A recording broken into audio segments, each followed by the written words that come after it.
Hello my dear students, आप लोगों का इस नए वीडियो में स्वागत है। आज के हम अपने इस नए वीडियो में हम लोग लास्ट टॉपिक स्टार्ट करने वाले फॉरेन ट्रेड का, जो हम लोगों ने चैप्टर नंबर 9 स्टार्ट किया था फॉरेन ट्रेड। उसका लास्ट टॉपिक है। टॉपिक का नाम है concept of exchange rate. Right, topic का नाम क्या है? Concept of exchange rate. जैसा कि हम लोगों ने इसमें देखा था कि हमें कई बार हमें अदर कंट्रीज के साथ, जिसको हम बोलते हैं फॉरेन कंट्रीज के साथ, हमें ट्रेड करना पड़ता है। तो यहाँ पे क्वेश्चन ये अराइज होता है, जब हम फॉरेन कंट्री के साथ ट्रेड करते हैं तो क्या वो ट्रेड उतना ही आसान होता है? तो इसका याद होगा, हम लोगों ने एक डिफरेंस पढ़ा था। हम लोगों ने इसमें पढ़ा था इंटरनल और इंटरनेशनल ट्रेड। राइट, तो उसमें हम लोगों ने डिफरेंस पढ़ा था। तो उसमें हम लोगों ने एक पॉइंट पढ़ा था कि अगर हम इंटरनल ट्रेड करते हैं, मतलब एक ही कंट्री के अंदर, जिसको हम लोग डोमेस्टिक ट्रेड भी बोलते हैं, तो वहां पे थोड़ी कम प्रॉब्लम्स होती हैं। लेकिन अगर वही जो ट्रेड है वो इंटरनेशनल लेवल पर होता है, तो वहां पे कुछ प्रॉब्लम्स अराइज होती हैं। अब वो प्रॉब्लम क्या है, कैसे उसको सॉल्यूशन होगा, वो सारी चीजें हम लोग इसमें पढ़ने वाले हैं, जो रिलेटेड है एक्सचेंज रेट से रिलेटेड है। राइट, तो समझते हैं पहले एक्सचेंज क्या होता है, एक्सचेंज रेट क्या होता है, और इसका थोड़ा पहले बेसिक समझते हैं, बाद में हम लोग इसका डिटेल में देखेंगे। तो यहाँ पे मैंने कुछ चीजें आपको यहाँ पे नोट डाउन की है। तो ये नोट डाउन जो मैंने चीजें की वो आपकी बुक में लिखा, बस मैंने यहाँ पे क्या किया, चार्ट्स में या इस तरह से थोड़ा सा नोट्स के टाइप में लिखने की कोशिश की है। तो यहाँ पे समझो मैंने क्या लिखा हुआ है। सबसे पहले बात को समझो। जैसे एक एग्जांपल लेते हैं कि कोई इंडियन है, ठीक है, कोई इंडियन है और वो किसी अदर कंट्री में घूमने के लिए जाता है, he visits any other foreign country. Right, कोई इंडियन है, वो किसी अदर कंट्री में विजिट करता है, किसी भी फॉरेन कंट्री में, कोई भी कंट्री मानकर चलो, ठीक है। जब वो वहां विजिट करता है और वहां पे वो चाहता है कि वो कुछ गुड्स परचेस करे या कुछ सर्विस परचेस करे। राइट, या तो कुछ गुड्स या तो कुछ सर्विस परचेस करना चाहता है। अब प्रॉब्लम क्या होगा, क्योंकि वो गया कहाँ से है, वो गया है इंडिया से, तो उसके पास क्या होगा, उसके पास होगी इंडियन करेंसी। क्या होगी उसके पास? Indian currency. तो क्वेश्चन ये अराइज होता है कि क्या वो पेमेंट कर पाएगा, क्या लोग उसको सामान देंगे। अगर तुम लोग को जैसे ये मन में आ रहा होगा कि हो सकता है परचेस कर ले, तो मैं तुम्हें एक एग्जांपल देता हूँ। एक मूवी है, उसका स्टार्टिंग का सीन है, शायद हो सकता है कभी देखा भी होगा, हैप्पी भाग जाएगी।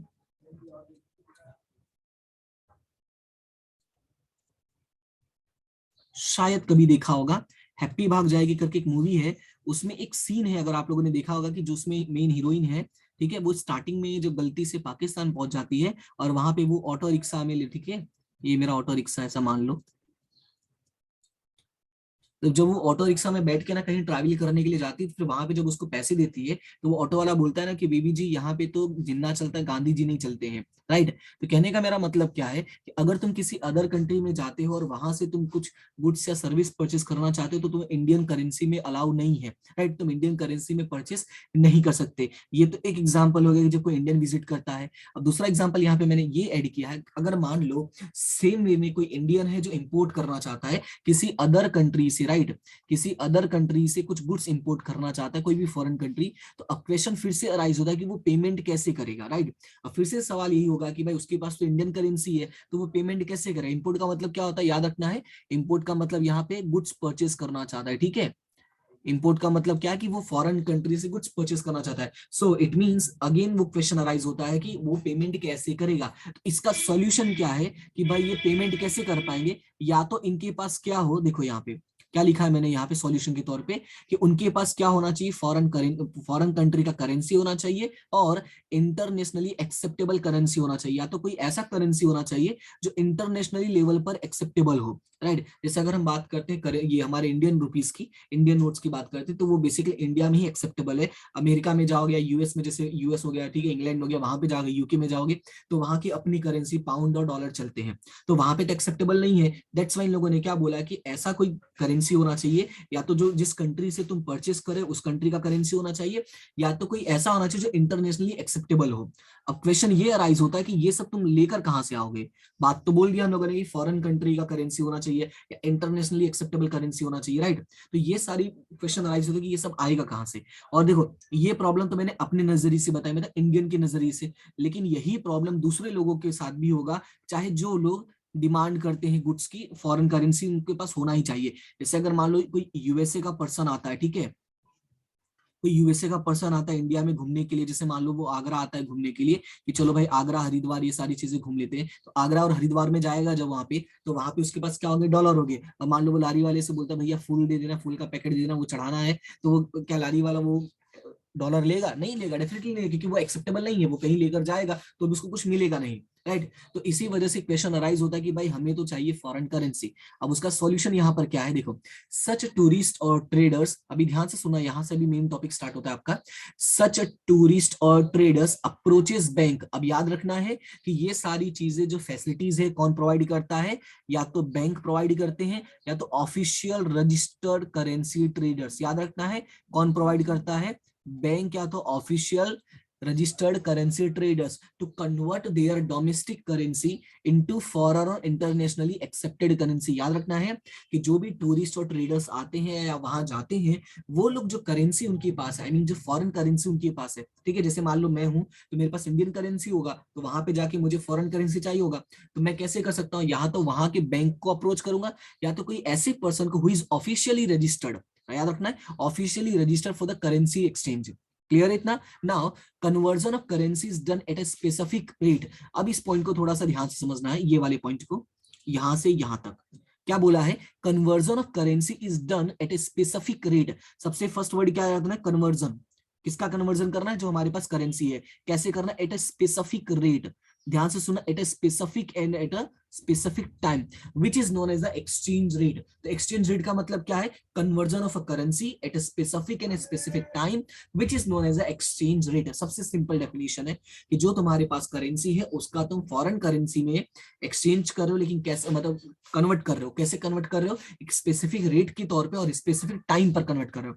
That conversion will be known as a exchange rate. So exchange rate is the price of foreign currency in terms of a domestic currency. अब यहां पर क्या बोला है, तो इस तरह से हम लोग क्या बोल सकते हैं, इस तरह से हम लोग ये बोल सकते हैं कि जो एक्सचेंज रेट होता है, ध्यान से सुनना, जो एक्सचेंज रेट होता है बेसिकली वो क्या होता है, प्राइस ऑफ फॉरेन करेंसी। ध्यान से सुनना, क्या होता है, price of foreign currency in terms of domestic currency. क्या बोला है, price of foreign currency in terms of domestic currency. यानी अगर हम बात करते हैं एक्सचेंज रेट, तो बेसिकली एक्सचेंज रेट क्या डिनोट करता है, प्राइस ऑफ फॉरेन करेंसी, यानी कितने फॉरेन करेंसी मिलेगा इन टर्म्स ऑफ डोमेस्टिक करेंसी, यानी फॉरेन करेंसी को लेने के लिए तुम्हें कितना डोमेस्टिक करेंसी पे करना पड़ेगा, that is known as the exchange rate. Clear इतना? नाउ इसको और सिंप्लीफाई किया हुआ है, क्या सिंप्लीफाई किया है, it is the unit of home currency required to buy 1 unit of foreign currency. Clear है? क्या बोला है कि होम करेंसी रिक्वायर्ड है कितना, कि बाय करने के लिए, क्या बाय करने के लिए, 1 यूनिट ऑफ फॉरेन करेंसी। यानी सिंपल वे में एक्सप्लेन किया है कि अगर एक फॉरेन करेंसी चाहिए तो उसके लिए तुम्हें कितना होम करेंसी रिक्वायर्ड होगा। जैसे यहाँ पे एग्जांपल के तौर पे लिखा है, फॉर एग्जांपल एक्सचेंज रेट $1, मान लो कि अगर $1 तुम्हें चाहिए तो उसके लिए तुम्हें कितना पे करना पड़ेगा, 60 रुपीज पे करना पड़ेगा। तो इसका मतलब ये हुआ, if you want to buy $1 you have to pay ₹60, right. अगर फॉरेन करेंसी चाहिए $1 की, उसके लिए तुम्हें इंडियन रुपीज यानी जो होम करेंसी है तुम्हारा, वो कितना पे करना पड़ेगा, 60 रुपीज पे करना पड़ेगा। क्लियर है इतना? समझ में आया? तो ये हो गया तुम्हारा एक्सचेंज रेट।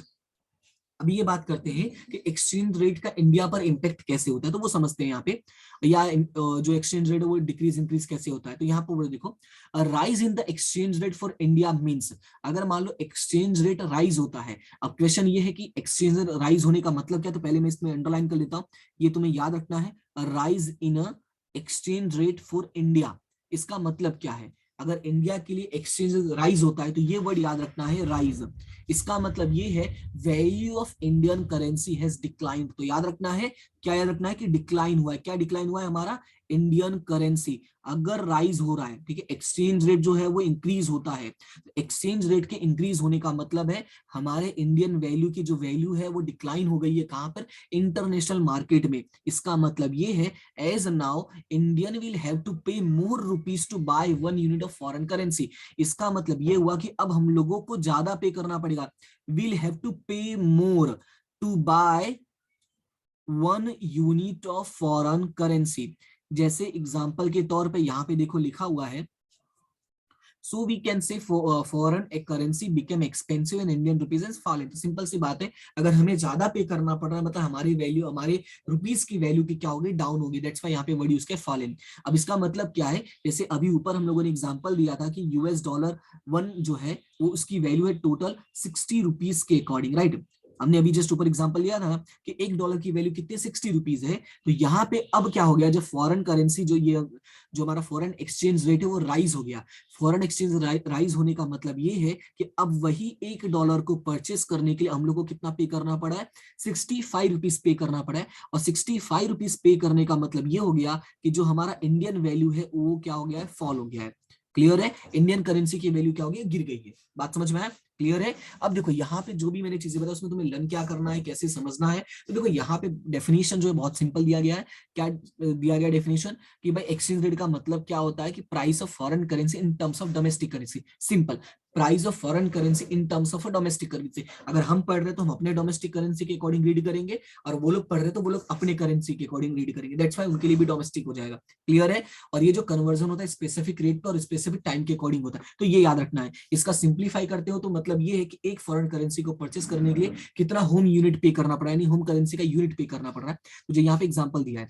और राइज का मतलब क्या होता है, राइज का मतलब है हमारी वैल्यू, जो हमारी करेंसी की वैल्यू वो इंटरनेशनल मार्केट में डिक्रीज हो गई है। अब इसका मतलब क्या है कि अब हम लोगों को ज्यादा पे करना पड़ेगा। जो ये एग्जांपल याद रखना है तो तुम्हारा पूरा ये दोनों लाइन अपने आप इसमें कवर हो जाएगा। ठीक है, अभी आगे बढ़ते हैं। On the other hand, exchange rate falls for India means value of Indian rupees has rises। और अगर वही मान लो उल्टा ये हो रहा है कि एक्सचेंज रेट जो है वो फॉल हो गया है, ध्यान से सुनना। अगर एक्सचेंज रेट जो है वो गिर गया है, इसका मतलब ये हुआ कि इंडियन वैल्यू जो है वो इंक्रीज हो गया है। क्या हो गया, इंडियन रुपीस की वैल्यू इंक्रीज हो गया। मतलब ये है कि $1 के लिए, ठीक है, जो हमें पहले 60 रुपीज पे करना पड़ रहा था, हो सकता है 55 रुपीज ही पे करना पड़ रहा हो, क्योंकि क्या हो गया है, एक्सचेंज रेट जो है वो फॉल हो गया है। बात समझ में आया। तो अब $1 के लिए हमें कितना पे करना पड़ रहा है, 55 रुपीज ही पे करना पड़ रहा है। इसका मतलब ये हुआ कि हमारी वैल्यू की रुपीज जो है वो इंक्रीज हो गई है। क्लियर इतना, बात समझ में आया। अब आगे ये बोला कि ये सारी चीजें होती कैसे हैं, कि वैल्यूज गिर जाना बढ़ जाना कैसे होता है, how it happens, it depends owing to open market forces। सबसे पहले याद रखना है, ये देखो ये एमसीक्यूज में पूछ सकते हैं, तो सबसे पहले याद क्या रखना है कि ओपन मार्केट फोर्सेस होते हैं उनके ऊपर डिपेंड करता है। दूसरा गवर्नमेंट के ऊपर डिपेंड करता है, उस कंट्री के, ठीक है, गवर्नमेंट ऑफ अ कंट्री नहीं सॉरी, ये एक ही बार कंट्री होगा, ये एक ही बार होगा, नहीं, गवर्नमेंट ऑफ अ कंट्री। अब क्वेश्चन ये है कि गवर्नमेंट ऑफ अ कंट्री कैसे डिपेंड करता है, क्योंकि हमें पता है जो किसी भी कंट्री का जो गवर्नमेंट है वो अपने कंट्री के, ठीक है, अपने कंट्री के इंपोर्ट, ध्यान से सुनना इस बात को, चाहे इंपोर्ट हो और एक्सपोर्ट हो, they are controlling the import of और एक्सपोर्ट ऑफ दैट कंट्री। जैसे हमारी गवर्नमेंट है, थोड़ा इसको ढंग से लिख देता हूं मैं,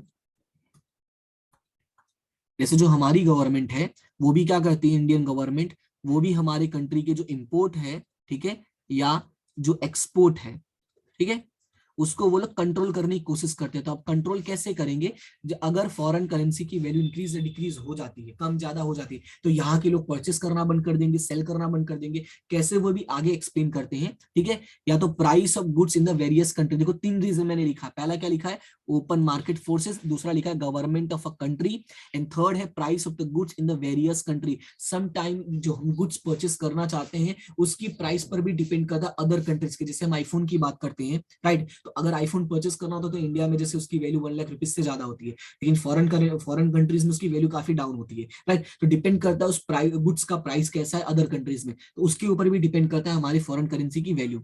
अब यहाँ पे समझो, अब जो मैंने एग्जांपल दिया कि भाई ये सब डिक्रीज इंक्रीज हो रहा है, लोग परचेस करना बंद कर देंगे, सेल करना बंद कर देंगे, तो वो सब पॉसिबल कैसे है। तो यहाँ पे जो सबसे पहला एग्जांपल लेके चल रहे हैं हम लोग, वो ये लेके चल रहे हैं कि जब एक्सचेंज रेट जो है वो राइज होगा, यानी एक्सचेंज रेट जो है वो क्या हो गया है, इंक्रीज हो गया है। एक्सचेंज रेट के इंक्रीज होने का मतलब ये है कि पहले हमें 60 रुपए देना पड़ रहा था, अब हमें कितना देना पड़ेगा, 65 रुपीज, यानी पहले 60 रुपीज था, अब 65 रुपीज पे करना पड़ेगा। तो अब यहाँ पर समझो, value of Indian rupees is falls, हम लोग को पता है कि वैल्यू जो है वो डाउन हो चुकी है।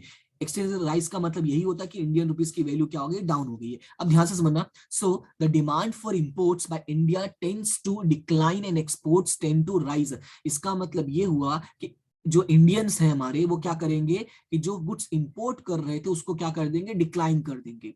क्यों डिक्लाइन कर देंगे? क्योंकि जहां पे उनको 60 रुपए देना पड़ रहा था, जैसे कि अगर वो लोग पहले परचेस करते तो ये पे करना पड़ रहा था, but right now they have to pay 65 rupees. That's why वो लोग इंपोर्ट करना बंद कर देंगे। लेकिन जैसे उन लोगों ने इंपोर्ट करना बंद कर दिया, रीजन क्या है? क्योंकि उनको ज्यादा पे करना पड़ रहा था। तो वो लोग क्या करेंगे, एक्सपोर्ट टेंड्स टू राइज, वो लोग क्या कर देंगे, अब एक्सपोर्ट करना स्टार्ट कर देंगे। Why they will start exporting? Because now they are able to earn more rupees. क्योंकि जैसे अगर $1 का भी सामान बेचते हैं, ठीक है, तो पहले के कंपैरिजन में अब कितना मिलेगा, 65 रुपीज मिलेगा। इट मींस ये हुआ कि 5 रुपीज ज्यादा अर्न कर सकते हैं। So they will start exporting goods. Clear है? एग्जाम्पल यहाँ पे वही लिखा हुआ है कि यूएस डॉलर मान लो, एक रुपए मतलब एक यूएस डॉलर जो एक था वो 60 से 65 हो गया ना। Importer well have to pay 65 rupees, hence imports tend to fall, जो मैंने एक्सप्लेन कर दिया। And now for foreign trader, earlier by spending $1 could purchase goods worth ₹60, now they can buy goods ₹65। Simple सी बात है, अगर हम लोगों के लिए महंगा हो गया तो उन लोगों के लिए तो सस्ता हो गया ना। किसके लिए? फॉरेन ट्रेडर्स के लिए। कैसे सस्ता हो गया उन लोगों के लिए? उन लोगों के लिए कैसे प्राइस कम होगी? देखो, जहां पे वो पहले $1 पे करके 60 रुपए का सामान परचेस कर सकते थे, now they are able to purchase worth ₹65। So it means foreign traders के लिए क्या हो जाएगा, कम हो जाएगा प्राइस। तो हम लोग क्या करेंगे, अपनी तरफ से हम लोग एक्सपोर्ट करना स्टार्ट कर देंगे। क्लियर है? Now reverse this, and reverse happens when the exchange rate for India falls. और यही इसका जस्ट उल्टा हो जाएगा जब एक्सचेंज रेट क्या होगा, फॉल होगा। क्लियर है? तो याद रखना, एक्सचेंज राइज होगा उसमें क्या सिचुएशन होगा, जस्ट उसका अपोजिट जब फॉल होगा तब होगा। क्लियर है? तो ये आपका था कंसेप्ट ऑफ फॉरेन एक्सचेंज, जो मैंने बहुत ही सिंप्लीफाई करने की कोशिश की। इसके जो टाइप्स हैं, ये सारी चीजें वो हम आने वाली फ्यूचर क्लासेस में पढ़ेंगे। लेकिन फिलहाल अभी आपको ये समझना जरूरी था कि जो हमारा फॉरेन एक्सचेंज रेट है, इसका कंसेप्ट क्या है। क्लियर है इतना? उम्मीद करता हूँ कि सारी चीज समझ में आ गई। फिर भी अगर कोई डाउट रहता है तो कमेंट सेक्शन में बता सकते हो। बाकी अपना सपोर्ट बनाए रखने के लिए वीडियो को लाइक शेयर सब्सक्राइब करते रहना। मिलते हैं नेक्स्ट क्लास में, तब तक के लिए thank you so much and have a good day.